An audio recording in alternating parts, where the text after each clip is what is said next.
Hello, and welcome to episode 8 of The Best Games, period. I'm Jack Gardner, and with me today are my co-hosts Daniel Jones and Jeremy Brown. And today we are going to be talking about a lesser-known classic from 2010, Enslaved, Odyssey to the West. I know it's not maybe the most popular game that was ever released, but I think, at least to the three of us on this show, I think there's a definite case to be made that it is one of the best games, period. I would concur. Yeah, my thoughts have changed over the last week as I've revisited that game a little bit, but I still think it's a pretty great game. Okay. Yeah, it... just to clarify, because I think over the last few episodes we've kind of skimmed over some of the details of the games we've been talking about. But Enslaved Odyssey to the West, released in 2010, came out on PS3 and Xbox 360. And then I think a few years later it came to PC. So yeah, it's available on Steam. Yes, it is available on Steam, and it's usually on sale, actually, so check it out if you can. Or not. Whatever. I'm not your mom. Oddly enough, it has an actually higher user rating score on Steam, and I didn't really read into why. Maybe really? It included the DLC or had some visual upgrades or something. I don't know. It probably did include the DLC. I'm just trying to figure out who my mom is now. All this time I thought it was Jack. Did you imprint on me? Yep. When you hatched from that egg? That one time when I hatched, you were just standing there and there was like a beam of light around you and it was just magic. So anyway, that was weird. Yeah, a little bit weird. I'm not going to judge, though. It doesn't seem too abnormal to me. So, what is Enslaved Odyssey to the West about? What's the deal here? Why are we talking about it? Well, it's kind of a retell of the novel Journey to the West. Okay. Which was actually set in the past. It was written by, I'm going to get this name wrong, Wu Chang'an. And Enslaved is set in the future, a post-apocalyptic future, following a war that basically pits everybody against everybody, and mechs and machines are the real people on the battlefields, and they're all programmed to destroy each other, and that includes humanity. And when the world kind of goes to crap, the mechs remain, and they still have that programming in their systems, so anytime they see any sort of human or even rival mech, they attack. Yeah, it's kind of an interesting landscape, that future that it paints in Enslaved. It's all very... It's one of those games that kind of bucks the convention of the times when it came out, because at the time, I think the norm was just very gritty, brown, dire, like, basically think the aesthetic of Gears of War, right? Yeah. Right. And even though the future in Enslaved is incredibly bleak, it's pretty clear that robots have pretty much taken over the world, even down to, like, wildlife. Like, there aren't just normal bugs anymore, they're robot bugs. Mm-hmm. Like, it's bad. But despite that, like, it's a very colorful, very gorgeous looking game. And I was actually surprised when I went back to revisit it for this, how good it still looks. I mean, we just got done a few days ago talking about Metal Gear Solid 4 and how that still looks pretty good. I actually think that Enslaved has aged much better than Metal Gear Solid 4. I know there's a couple year difference between the two, but it's amazing what a difference that couple years makes. It's a very vibrant game. You know, you see foliage everywhere, a lot of green. You see the earth kind of taking back what it can as far as vegetation, and it's growing over all the empty buildings and whatnot. And I don't recall a game before that really had that as far as a post-apocalyptic setting. Like you said, they were all kind of gray and dull. The Last of Us did a great job, but that was after that. And I was kind of thinking, do you think The Last of Us drew on Enslaved for some aesthetic inspiration? I think it would be hard to say they didn't. You know, I mean, it's right. The Last of Us is definitely kind of the same concept where the vegetation is kind of overtaking things. Not everything is dead. Right. Humanity, by and large, is no longer around, but the Earth is still surviving. Earth keeps on spinning, and that's definitely noticeable. Yeah, I mean, what's most striking about it, and it's less striking now because games are more vibrant right now than they were at that time. But at that time, like, games were not really colorful at all. I mean, and like, if you look at Metal Gear Solid 4, that's a good example of a game that had a lot of browns and grays and dusty, grimy colors. Mm-hmm.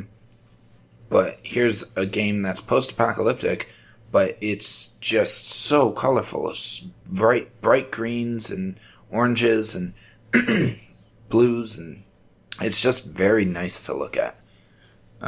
Another game that I feel like has a similar aesthetic that people are just going bonkers about that hasn't even come out yet, but Horizon Zero Dawn looks a lot like Enslaved. Yeah.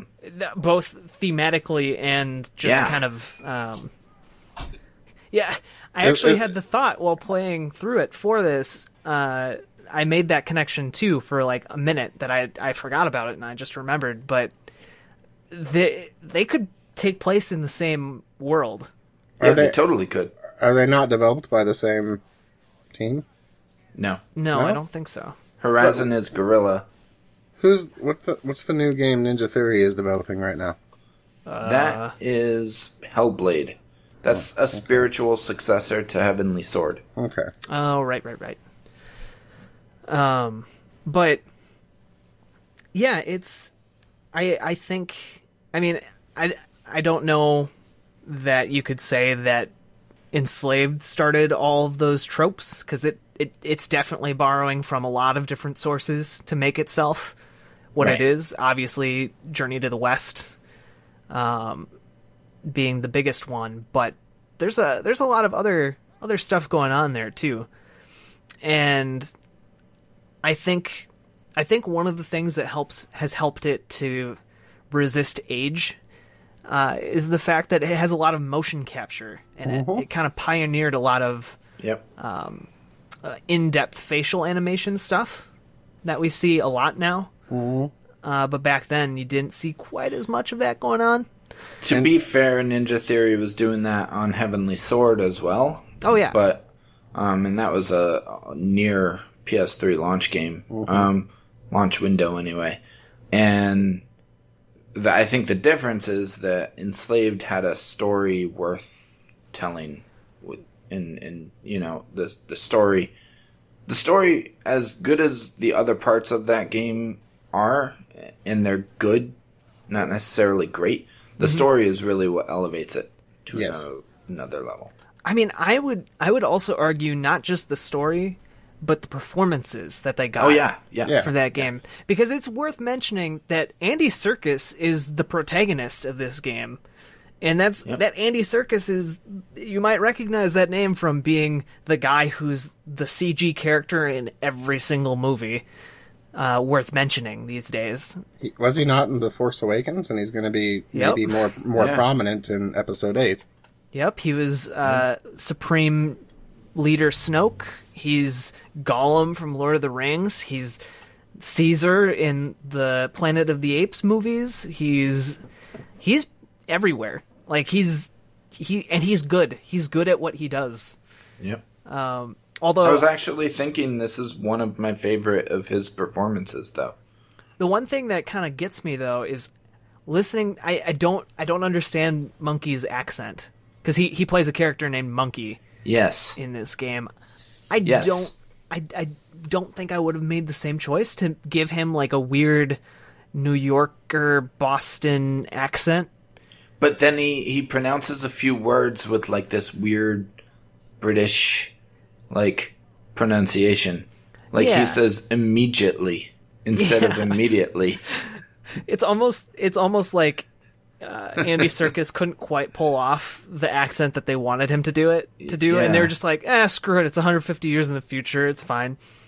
I think overall, though, it was a good fit.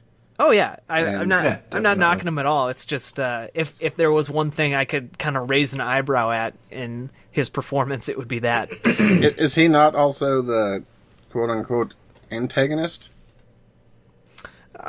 Kind of, I guess. Yeah, I mean he's again. As we do on every show, every episode of Best Games Period, we get into spoilers. So if you don't want Enslaved spoiled for you, shut this off when we say so. I guess just shut this off and listen to it after you've played the game. Yeah. Or just keep listening and play the game anyway. Right. But also the girl that played Trip did a good job. Lindsay Shaw is her name. That's the only video game she's been in. Yeah.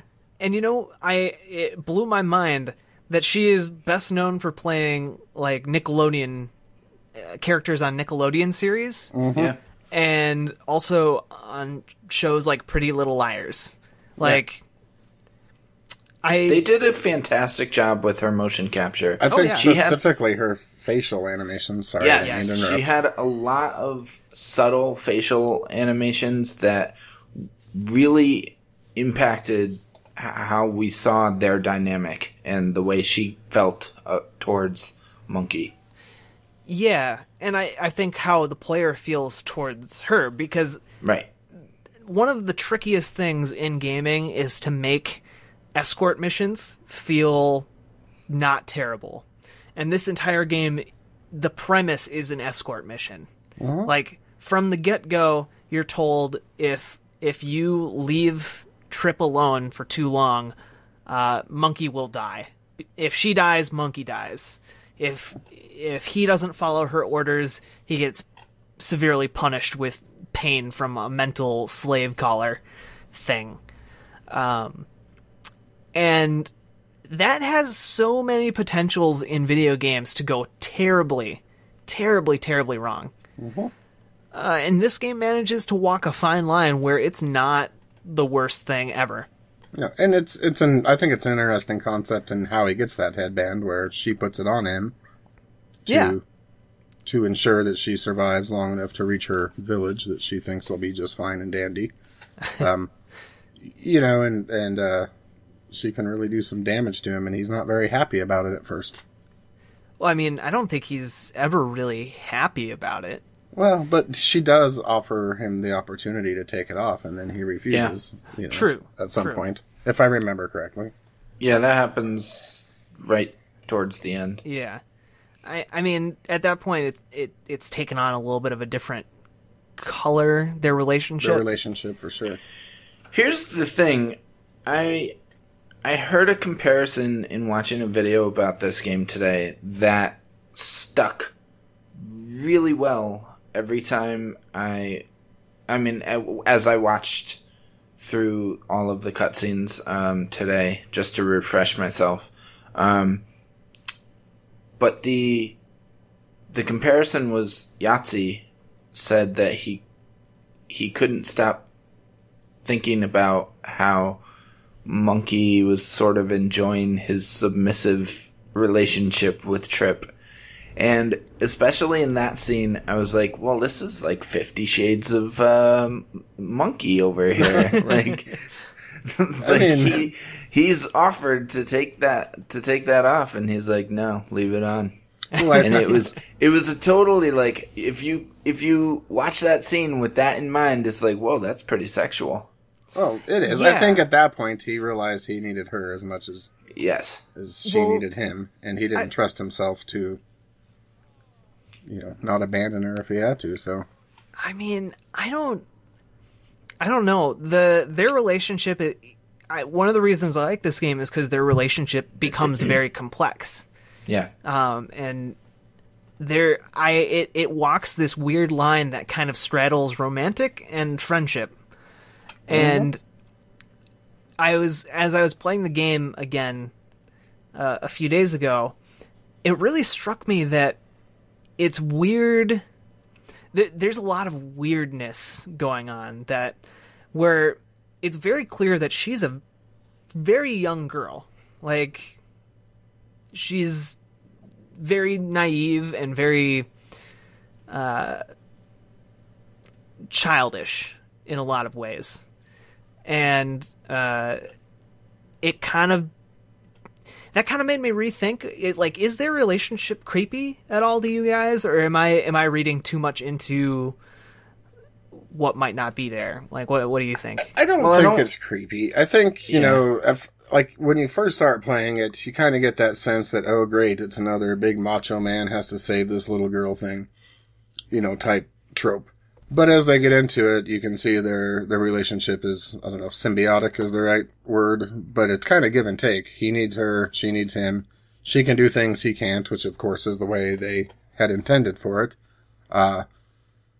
And, at first he has to save her because if she dies, he dies. But pretty soon, he saves her because he knows that he needs her to hack the doors and to get through these certain areas and the platforming areas that he somehow can't reach, which are a bit of a gripe in the game because the platforming is ridiculously easy and whatnot. But yeah, we'll get into that. Yeah. I guess I just don't see it quite like that, Jack. Well, I don't see it that way. I guess I always read her as at least 20 years old. Really? Okay. Yeah. I guess it just kind of struck me that she seemed a lot younger than I initially assumed she was, and there wasn't anything where she's like, I'm 20 years old or something like that, right. And so there was kind of a part of me where I was like, how old is she really? Like, is she 16 years old? Like, that wouldn't be outside of the realm of video game ages. I think she's like 23, 24. Okay. Yeah, I really think she's adult.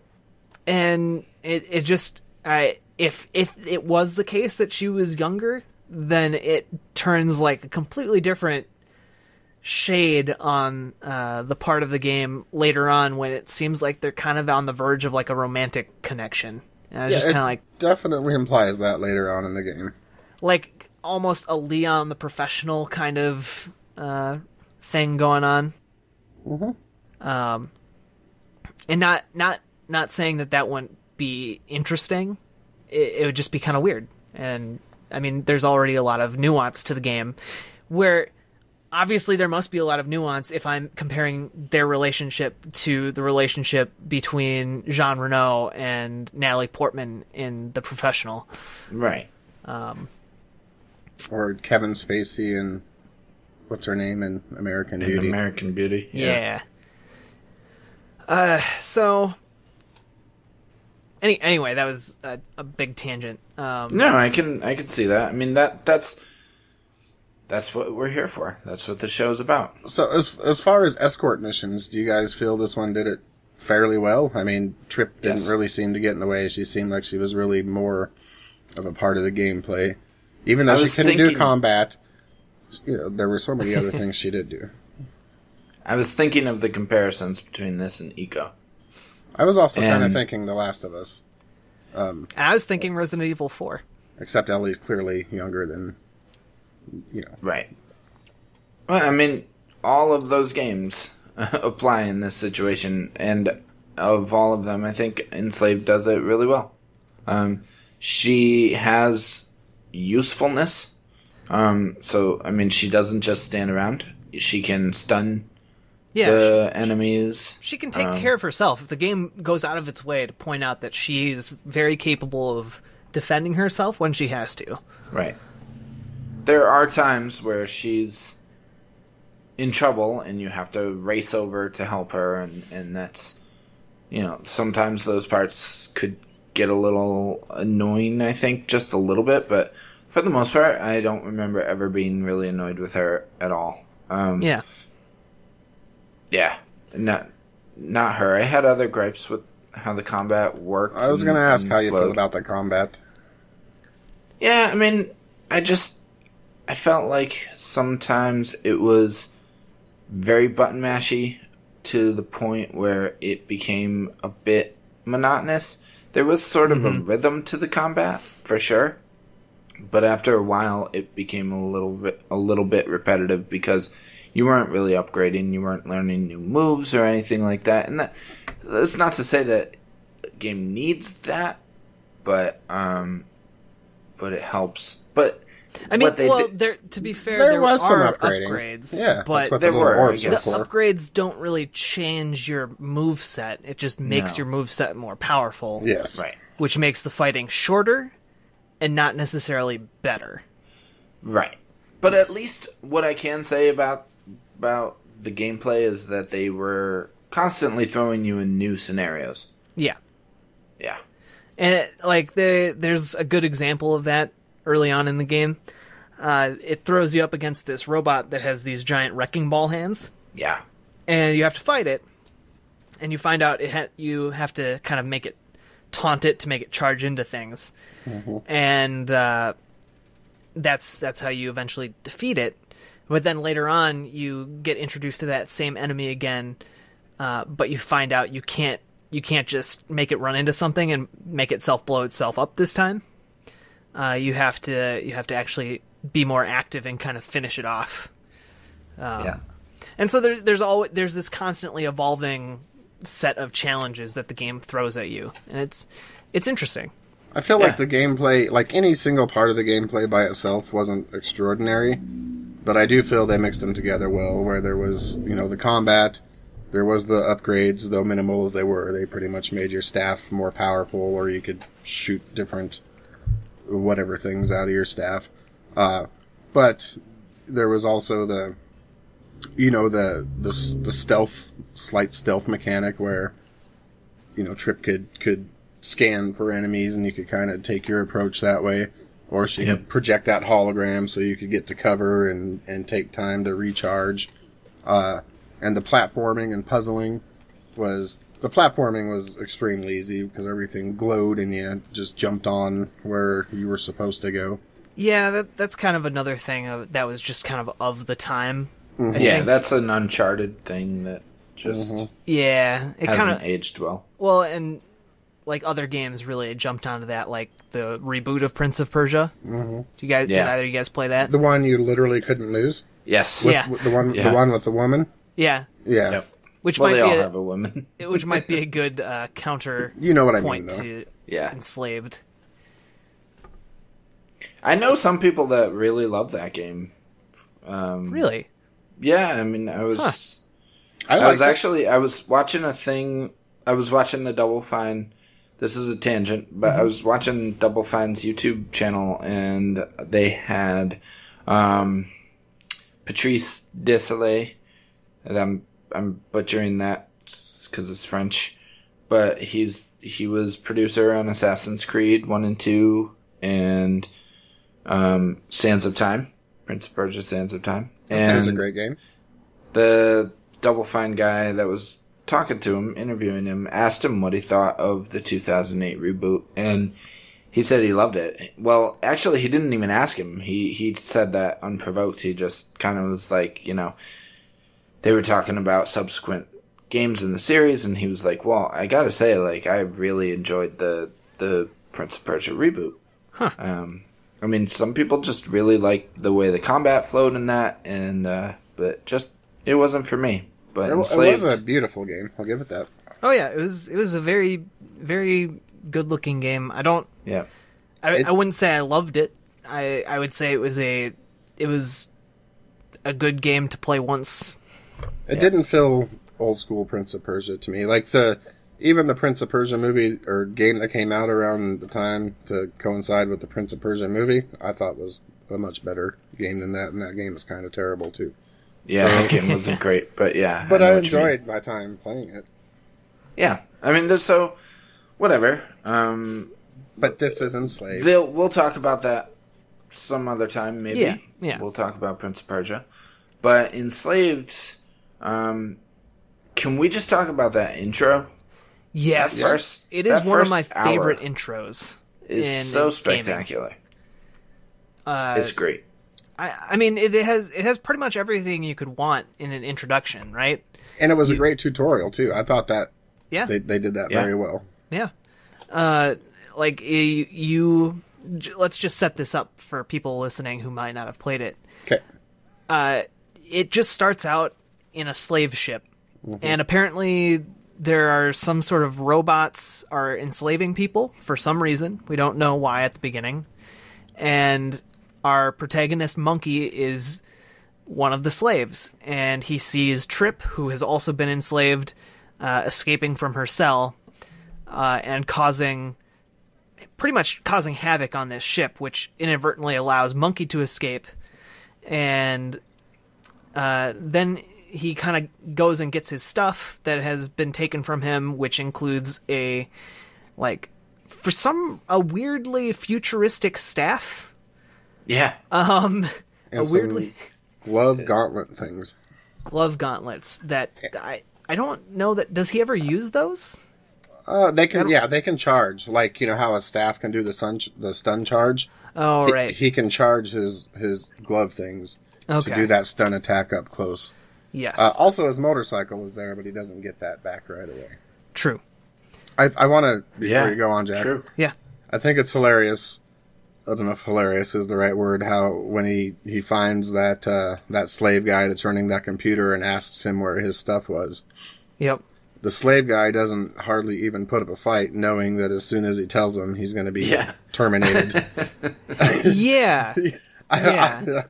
You know, it's just a small thing to me, but I was like, man, I would have at least taken I guess he figured he was going to take a beating and get terminated, so he might as well just do it. Yeah, so the people who work the slave ship are themselves slaves, and they have these headbands on that allow this computer to read their thoughts and know what they're doing. And if they disobey orders, they just die. They just get killed by this AI. And that idea is kind of bizarre and weird, but you know, I'm into weird stuff. Yeah, me too. And I found it amusing. I mean, it stuck out. So. Oh yeah. Yep. But so you get your stuff, and then you kind of go through a combat tutorial with the robots that are on the ship. And then the ship starts exploding all over the place. And you have to make it to escape pods. And so it becomes... it goes from prison escape to, you know, this action-packed running, jumping, climbing sequence where you're climbing on the outside of this flying ship that's crashing into New York City. And actually hits the Statue of Liberty. Yeah. You know hits that part? The Statue of Liberty. Hits the Sears Tower. Nope, that's wrong city. Crap. What building is that it hits? I don't even know. I don't remember. Probably some financial district building or something. Yeah. Anyway. Let's move away from talking about flying aircraft ramming into New York City financial buildings. But it's just fantastic how you're climbing around this thing as you see the city screaming below you. It's just great. Yeah. And it sets up the introduction between Monkey and Trip, because she's on the last escape pod, he's on the outside of the last escape pod, and she jettisons it while he's still on it. Yeah. And I love that. I love that it sets up the antagonism between the two of them. Like, they do not get along at all at the beginning of this game. It's great. One of my other favorite nuances about that first chapter is how the ship was clearly falling apart, but it was still flying fine. Until suddenly, Monkey, which he's been doing all along, has been ripping things off to get through places.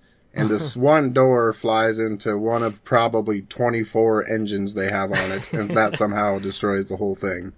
Yep. And makes it go down. Again, I don't know why that I noticed that, but it was interesting. But yeah, they Trip ejects the escape pod, and Monkey's holding on for dear life, and Chapter 2 starts. Well, I mean, it kind of has this Indiana Jones vibe, almost, that opening. Yeah. Where like... It's intense. He's just trying to go about his own business and get what he wants, which is to escape. And it's kind of like Indiana Jones is just trying to replace the golden idol with that bag of sand, and everything's going okay, but then all of a sudden, the sand is a little bit too heavy, and everything goes to crap. Yeah. Yep. And it's great. It's a fun little sequence, and pretty representative of the rest of the game, I think. I would say it is. I think as far as like set piece action moments go, the game peaks right at the beginning, but there's still so much cool stuff later on. Yeah. I mean, I think that scene is just so good. Yeah, I think it gets more. So this action set piece moments become, I think, more emotional. I mean, I think the big explosions kind of calm down throughout the game, and the emotion takes over. I mean, instantly in Chapter 2, when somehow Monkey survives, and Trip for that matter. I mean, they crash into all these things. Yeah, I don't know how he survives outside of an escape pod zooming into the air. And he wakes up, and that's when she had put the headband on him. And her reasoning is to, she needs him to survive, and she can command him, she can kill him on command if she wants, and that's her way of essentially blackmailing him into getting her home, which they do, which is a sad moment. Yeah, that moment. Man, that moment's handled really well. Because nobody is home, and she's devastated. And I'm pretty sure Monkey's expecting that all the way, but he has no choice but to follow through with it. And then they find Pigsy. Yeah. But also, just that moment when they go back to her village, you can tell from the performances that he totally knows the entire time that nobody's home. Mm-hmm. But he's not going to say it. And that's all in the performance, and that's all in the motion capture and the animation, and this is one of the first games where that really happened for me. Mm-hmm. I mean, Uncharted did a great job with the motion capture and the performances, but Uncharted was still, at that time, it was still just really pulpy. It hadn't moved into the more serious tone of 3 and what looks to be the serious tone of 4. So it hadn't quite hit those same notes, but Enslaved, until The Last of Us, another game really hadn't done what Enslaved did for me. Did Uncharted 1 use motion capture? Yeah. Yeah, it did. Well, I don't know. They used a really rough version of motion capture. Yeah, they talked about how at first, they brought in, whole Jeeps into the studio to motion capture the performances. But did they motion capture it the same way we would traditionally know motion capture? Not as no, they didn't do it the same way. No, they did not. Yeah. They don't motion capture the facial performances. Okay. Because I thought they just rigged crazy amounts the models and did all those pre-made animations, just a crazy number of them. And if I remember right, Enslaved used motion capture mostly for the cutscenes, not necessarily the combat and gameplay. Right. But the cutscenes showed up at appropriate times, unlike some people would say Metal Gear Solid 4. And they didn't last, 6 years. They don't take forever. And they were understandable. I mean, you understood what was happening during them. But I guess that's what I mean. This game's storytelling was subtle, but well done. Those characters had real personalities and character traits And not just the general storytelling, but even like the little details in the storytelling. Like, you said like you can tell in the performances that Monkey knows that village is not going to be there anymore. Yeah. But it even sets that up much earlier with the fish. Do you remember the fish part? Yeah. Yes. Where they come across this beautiful self-contained aquarium that has survived for, I guess, I think this game is set like 200, 150 years in the future? 150 years, yeah. Okay. And it's survived for that long, and it's a closed ecosystem, and like all the fish are still alive because everything's just so perfectly balanced inside this little fragile aquarium.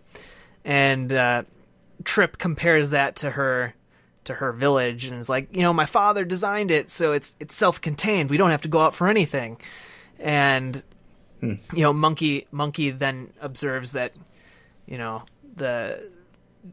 the outside world is very much the same as this place, where the bigger fish eat the little fish, and basically compares her settlement to the little fish and the slavers to the big fish, and is heavily implying that because one slave ship came, there's probably already been, a dozen more. As Obi-Wan says, there's always a bigger fish. And then, just to hammer home that point, one of those robots with the giant wrecking ball fists smashes the tank. aquarium. Yep. And after that fight, there's a pretty moving scene where Trip is crying over the fish. Mm-hmm. Yeah. Because she realizes that what Monkey said is true. And so she also knows that her settlement is probably completely screwed. Yep. But she's fooling herself the entire time. And the fact that we can have a discussion where there's that many layers of depth really speaks to how strong and well told this game is. Yeah, exactly. Yeah. Totally. I mean, I think it's worth noting Andy Serkis was one of the main writers for this game too. From the beginning. Wrote part of the game too. I didn't know that from the beginning. Yes. Yeah. That's really interesting. Was he like a consultant, or did he work at Ninja Theory? Do you know? No, I think he was just on contract. That's so interesting. And I don't know if I don't know if the plan was for him to be the voice actor from the beginning. Probably. He was also in Heavenly Sword. Yeah. Who did he play in Heavenly Sword? The main bad guy. Really? Yeah. Yeah. That man is in everything. And then Alex Garland came along and helped write the story as well. I'm sure there were other writers, but those two predominantly wrote it. And I think it shows, it's a good story that interfaces well with the gameplay, the length of the game, and it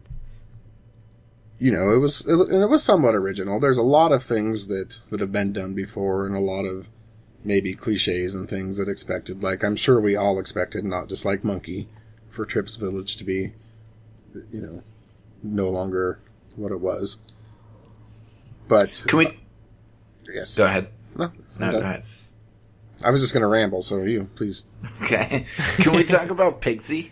I love Pigsy. Because you were about to talk about Pigsy, and then I cut you off. I like Pigsy. I don't know that he was necessary. I don't know. How do you guys feel about Pigsy? If I remember right, he seemed kind of like a, chauvinistic jerk. At first, but Trip really adored him. He was a friend of her dad, so it was kind of one of the few things that she had to hold on to from her past. And I think Pigsy grows on you, over time. At first, I think he wanted all kinds of stuff for his help. He wanted whatever orbs or whatever the monetary item was in the game. And of course, he was kind of a loner. He didn't trust anybody. If Monkey had just come up on him, it probably would have been a different story. But when he saw Trip, he kind of softened up a little bit. And he made some quips and puns and whatnot throughout the game. And he, was he was a mechanic, right? he built stuff. He made a lot of things that they needed to be able to progress throughout the game. Right. And ultimately, at the end of the game, you can't help but love. Right.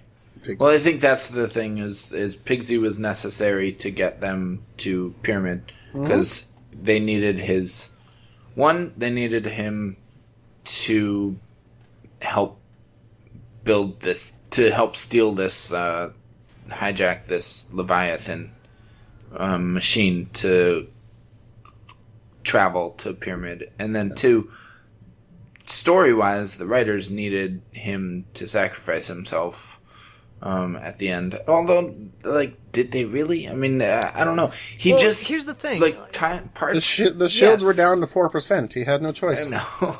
Parts of Pigsy just seemed a little bit out of place at the end. I think Pigsy's arc was a redemption arc, and he starts out as this weird chauvinistic loner, and through the course of the game, it's kind of the same arc that Monkey has.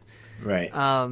He kind of becomes attached to Trip as kind of her surrogate father, and eventually finds it in himself to put someone else before himself. And because he was all about himself throughout most of the game. Yeah, and like that's his arc, and the degree to which they succeeded or didn't succeed with that character, is up for debate. But I think they did a pretty okay job with Pigsy. Yeah, he wasn't the first character, good or bad or indifferent, I should say, to ever sacrifice himself at the end of a game, but it was still good. But I do think they needed Pigsy in there. Yeah. Because they needed some other character. Well, I think he also was the catalyst for kind of a turning point in Trip and Monkey's relationship. And he gave them and he gave them all kinds of information that they didn't know that would have either probably made him not make it to Pyramid, or it would have been much more difficult for them to get there without him. But also, just one other thing that bothered me was the scene where they're in the escape pod, falling out of the sky from the in his little flying van thing. Oh, the Leviathan. Yeah. The van was awesome. His little flying van that he constructed, and they're in the escape pod, and he goes, "Monkey, can you move your hand? It's on my penis." That scene is so weird. It's just that is not at all what I expected him to say. Yeah, he was awkward and strange. He'd lived alone for so long, and pig-like and disgusting, but I think it provided a good juxtaposition, comic relief, whatever you want to call it, to the seriousness that was Monkey and Trip. True. Which they had their own moments of not being completely serious all the time. Oh, yeah. I thought he was a great addition. Did any of you play the Pigsy's Top 10 DLC or whatever it was called? I never did. No. It wasn't good. Oh, okay. Although, we've been talking about how this game looks and the different characters and how much time and effort they put into facial animations, especially for Trip. I want to just talk a little bit about Monkey's character model, because it's hideous. It is hideous. Like, the animation is fantastic, but his character design is very much modeled after the Monkey King from Journey to the West. Yeah. And that, while that is cool, that literary inspiration is very neat, and I appreciate it, his hair in particular is the most baffling hairstyle I think I've seen in any game, and that includes JRPG hairstyles. He's almost like Goku. Yeah. In a weird way. Super Saiyan level Goku hair. Yeah. Like, it's yellow, and Plus it's the not. tail. No, it's not. It's not even yellow. It's like 90s frosted tips, but the entire hair is frosted and pointed up in a cone. Yeah, his character model looks ridiculous. He looks like he should be in a Street Fighter game or something. And the other part is he's just obscenely built somehow. Yeah. I'm not 100% sure who that's for, but I mean, Yeah. I mean, it's not in an attractive way, so they certainly weren't going for the female demographic in that. I don't think. But, yeah, I don't know, but I do think I think you're right. It was kind of a throwback to the characters from A Journey to the West. yeah. Well, I think him being a visual throwback to the Journey to the West character is also a clue that they meant for him to be kind of a parallel to Monkey. right. Trip? No, you Monkey. mean the character? Yeah. Yeah. For Well, yeah. Monkey, for Pigsy to be a parallel to Monkey. And his name being Pigsy also sort of seems to hint at that as well. So yeah, that's definitely very interesting. There's a lot. Maybe there was some influence by George Orwell's Animal Farm in there. I don't know. Maybe, who knows? Well, I mean, we should get into the twist at the end. Well, wait. I threw a little shade on Monkey's hair, but I do want to say I really dig his little scarf thing that kind of acts as like his tail that floats behind him. Yeah. I thought that was a really subtle piece of character like design. I actually thought it was a tail for a while, being honest. Oh yeah.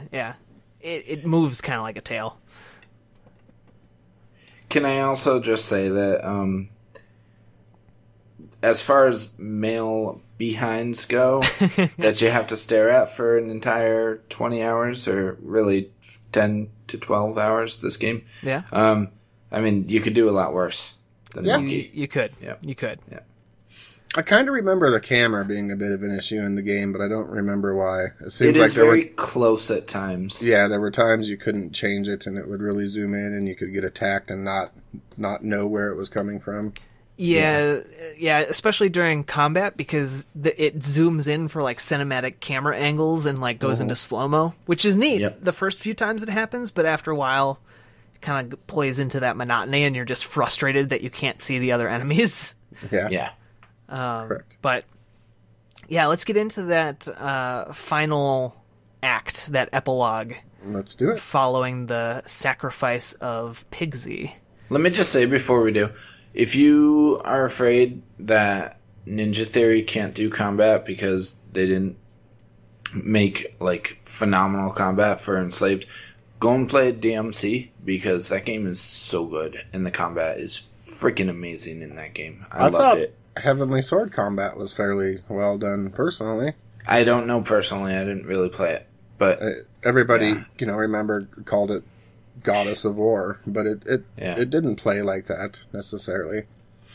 It just visually looked a lot the same. There were more combinations, and you had to approach different characters, different enemies with different, combinations, and you got new moves, and they upgraded and whatnot. But that's a different game. I like Heavenly Sword a lot. Full disclosure.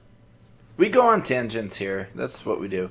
I mean, it's related tangents. So Sometimes comparisons are necessary in It's these not- sorts of situations. it's not like our old show where we went on tangents about like power heaters or something. This is actually relevant to what we're talking about.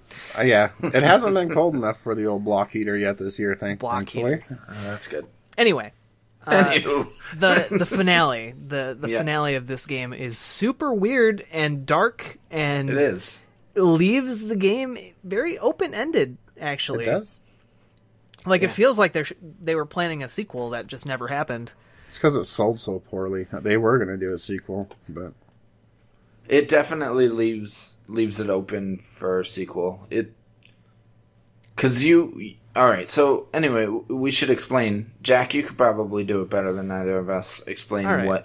what that ending is. What happens? Okay, so essentially what ends up happening at the end of Enslaved Odyssey to the West, Pigsy sacrifices his life to destroy the guardians that are guarding this pyramid. And pyramid is where all the slaves that the robot slavers, that's where they bring them. That's where Trip and Monkey would have been headed on the slave ship. Right. And they're going to try and rescue the people who were enslaved from her settlement. And they get there, and they find this other character played by Andy Serkis, who I think is just called Pyramid. He is. Yes. And he existed before the war with the robots. And he still retains memories of the old world, and those are memories that Monkey has been finding and experiencing flashbacks to throughout the game. And, fun fact, all the flashbacks in this game are taken from developers. They're all pictures from developers and people who worked on the game. Oh, I did not know that. Yeah, if you look closely and pay attention, some of them you can recognize Andy Serkis is smiling in them. But yeah, so he's essentially kidnapping people from around the world and bringing them to this pyramid, and then hooking them up mentally to his memories and allowing them to experience an undestroyed world, while keeping them alive.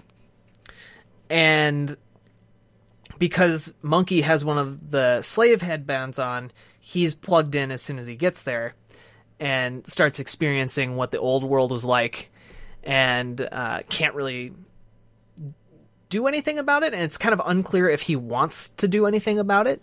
Well, he does say this is beautiful. Yeah. It's more glorious than anything he's experienced in his real life. And Pyramid explains to them as they walk in and approach him that, these people, he says they're not slaves. They have families, they have children, their children go to schools, they have jobs, careers. It's all in their memory. Well, it's essentially the Matrix, right? Yeah, basically. And so Pyramid has created the Matrix and is just jacking as many people into it as he possibly can, and thinks that he's saving them. And in response to that, Trip murders him, pretty much, in cold blood. And that disconnects everyone from Pyramid's Matrix and leaves them essentially defenseless in the middle of nowhere. And it just kind of ends with her asking Monkey if she did the right thing. Yeah. Asking really us. Yes. If we think she did the right thing. And that's the last line of the game. And it just ends like that. And I think that is a beautiful ending, to be honest. I think that's great. Do you think she did the right thing? I don't know. I would have liked to maybe have more time to get to know this world that they live in. Like, you only get hints of it. And the other part of it is that we never see where Monkey is from, because he's clearly from Europe or Asia or someplace across the Atlantic Ocean, because they're coming in from outside of New York at the beginning. Right. And I guess I would have liked to know more about that world. Is it really so hopeless that would be a good option, to live in a Matrix? I mean, at the very least, they'd be safe from killer robots. But also, I mean, that's how the robots are staying alive, though, isn't it? I mean, aren't they staying alive by... I don't think Pyramid controlled all the mechs. I mean, the war was global, and a lot of the mechs were left over from all the different areas. Right. People, places that were doing war. So, and they still have that general programming. So the mechs that are still out there, because I'm pretty sure Trip and Monkey didn't manage to destroy them all along the way, would target them. However... I think he controlled the big mechs that were patrolling around Pyramid, like the ones that Pigsy had to destroy. Yes, and on the slave ship. Yeah. So maybe there could be more pyramids out there in the world? I guess so, but... I mean, there could be. That's it not seemed the like sense a I pretty got. special facility Yeah. Like, I don't imagine there are a lot of people who survived from before the war for 200 years somehow. And there were quite a few slaves in there, so I kind of got the sense that all the slaves that had been saved, quote-unquote saved, were there at Pyramid. You also get the sense that maybe Pyramid has already gone through all the other options, and, like, he's been around for 200 years, and this just seemed to be the best one. Maybe there aren't any other facilities to connect with. Maybe there's just, like, scraps of civilization. Yeah. Mm-hmm. So, when I first played this game, and even going back and rewatching all the cutscenes today, I saw that scene, and it just seemed completely out of left field.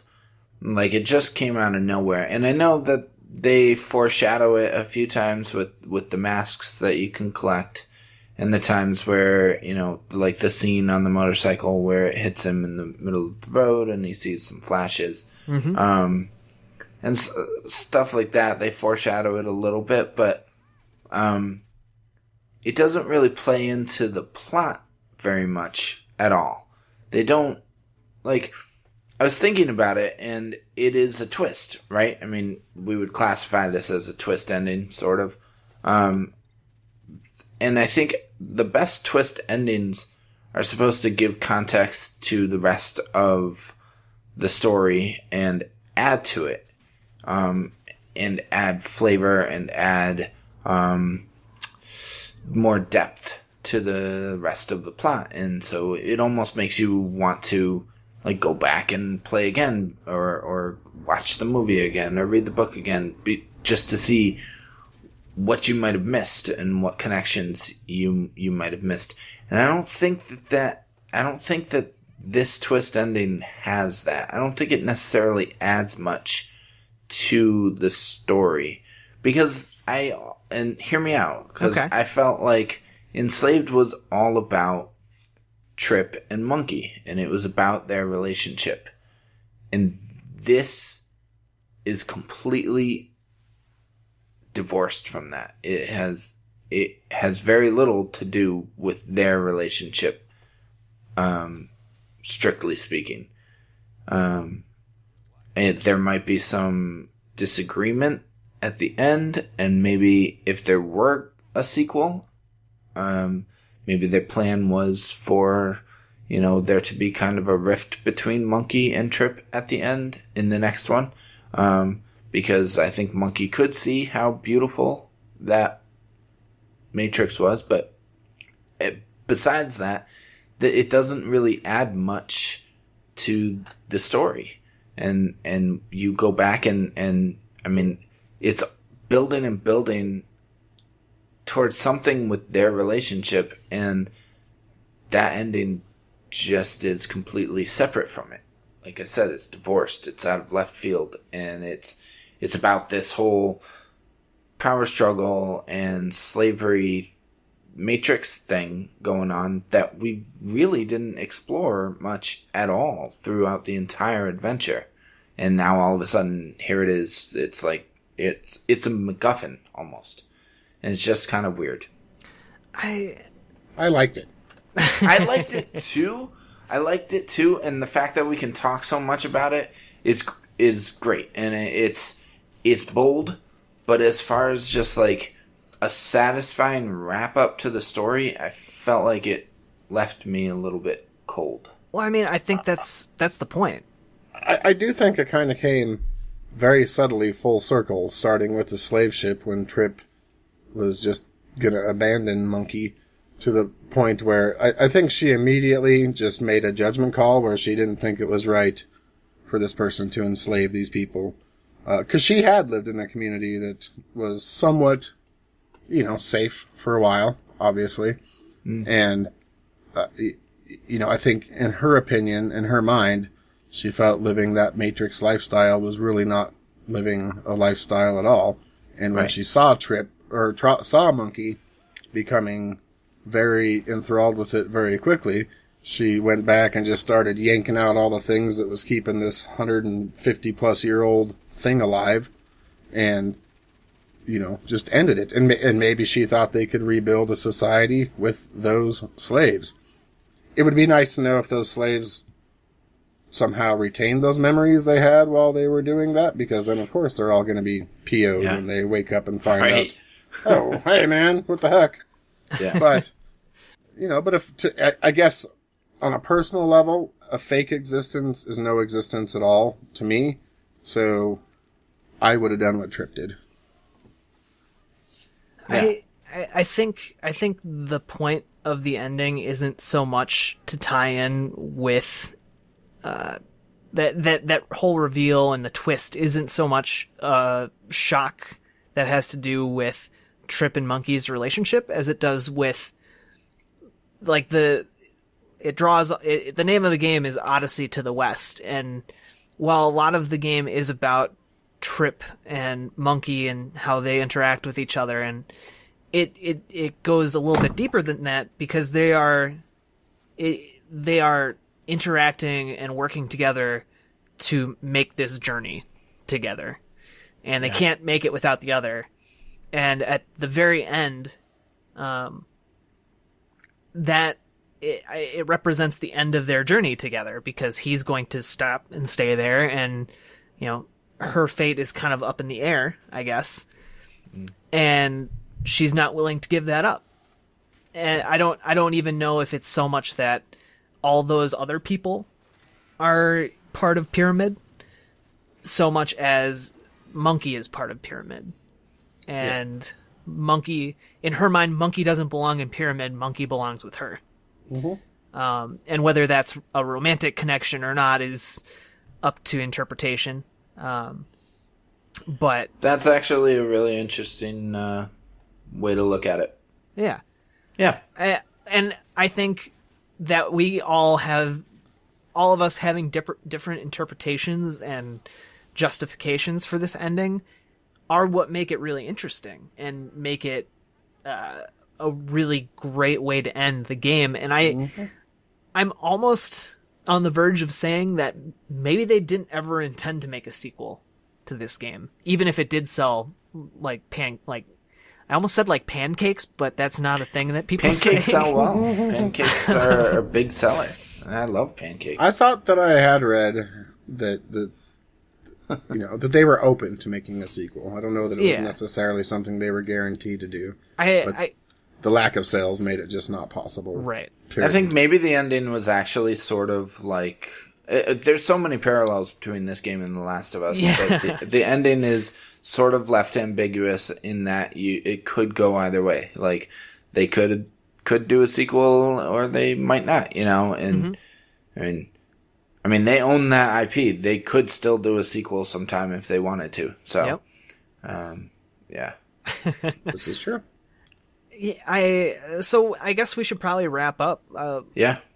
Where do we come down on this? I'm interested to see what you have to say, Daniel, because you kind of implied at the beginning that you might be on the fence. Yeah. You know, to be honest, I was on the fence, but you guys put me over onto the positive side of the fence. Yes. The more we talked about this game, the more I remembered just how much I really loved it. And the combat and the platforming were simple.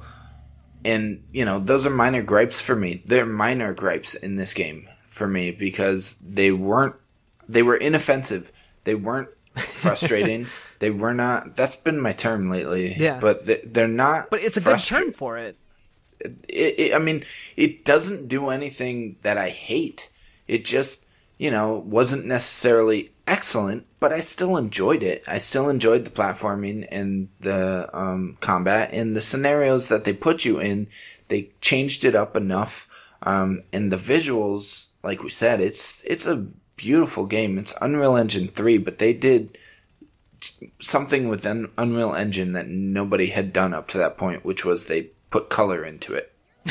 And I mean, it's true. Yeah. And you know, we talked about the story. It's redeemed by that freaking incredible story. Just really well told video game story. And Yeah, so this is one of the best games, period. If you want to play a game that I think really embodies what some of the games of that generation and that era did really well, telling stories, mixing it with cinematic action, this is one of the best examples of that. Yeah, I mean, I don't know if I have much more to add to that. Yeah, you said all the things I was going to say. I will just ultimately say it is a best games, period. I think it's a game that's, it's not overly long. It's a game anybody can go back and play. The controls are fairly easy to pick up. Even when you're riding on the cloud, it's essentially the same control scheme as if you're not riding on the cloud. So that makes that easy. Not that everybody needs games to be easy to go back and play them. And now it's available, like finding a copy of Enslaved is probably kind of expensive considering how little it sold. Although I don't know if it's on PSN. But it is on Steam now. And probably, when it's on sale, relatively inexpensive. I'm gonna guess that it's probably about $5 when it's on sale. Yeah. So we're in consensus. Best games, period. A game everybody should play if they get the chance. Yes? For sure. Oh, definitely. Yeah. Good. You can get it on, like we said, Steam. It is available on PS3. I own it on there. And it's also on Xbox 360. It's on Xbox 360, and if you have a PlayStation 4 and not a PC or past-gen console, you can play it on PlayStation Now for the cheap price of $2.99 for 4 hours. Fix that, Sony. PlayStation Now sucks. I hate that I'm recommending it to people, but if you really need to play that game on the PlayStation 4, try it out. And to buy the full sub to that is just ridiculously expensive. Oh my god, it's absurd. Isn't it like $100? Yes, it's $100 for a year. I guess I will add one last thing about Enslaved,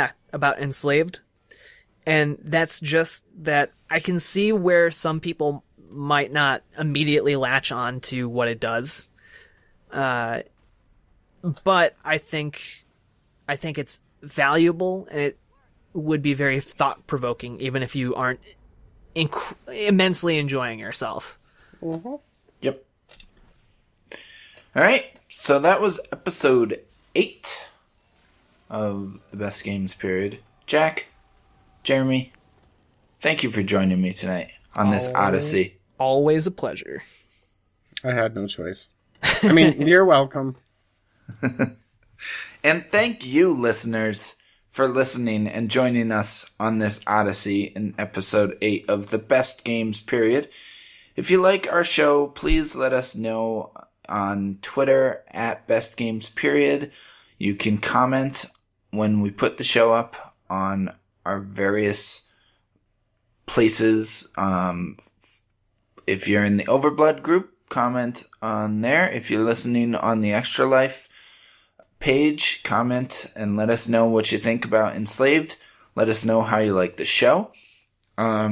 If you listen any way that you get the show, just let us know what you think of it. Put a review on iTunes.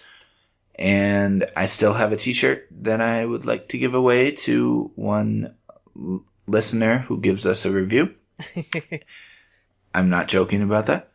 You have to tell us more about this t-shirt, because I haven't heard anything about it's this. It's a Pokemon / Smash Bros t-shirt. Okay. So anyway, you can follow us on Twitter at Best Games period. Jack is Riverboat Jack. Yep, that's it. Yep. Jeremy is at Mojo Monkey 12, and I am Indy Jones 84 on Twitter. The show can be heard on SoundCloud, Libsyn, our hosting site, iTunes, and also we have a YouTube version that goes up Monday, Tuesday, usually around the time that the episode comes out. Video versions are more difficult to get on, but the show always comes out on Mondays. Please join us next week for episode 9, where we will be discussing Braid, Jonathan Blow's seminal work of puzzle, time-bendy, storytelling interestingness. I'm excited for that one. Do you think in France they call that French braid? Oh, gosh. I didn't get any puns in tonight. I had to do one. That was pretty good, though, and I wasn't expecting it. But we're talking about that game because The Witness is Jonathan Blow's next game, and that's coming out around the time that you'll be hearing that episode. So, until then, peace out.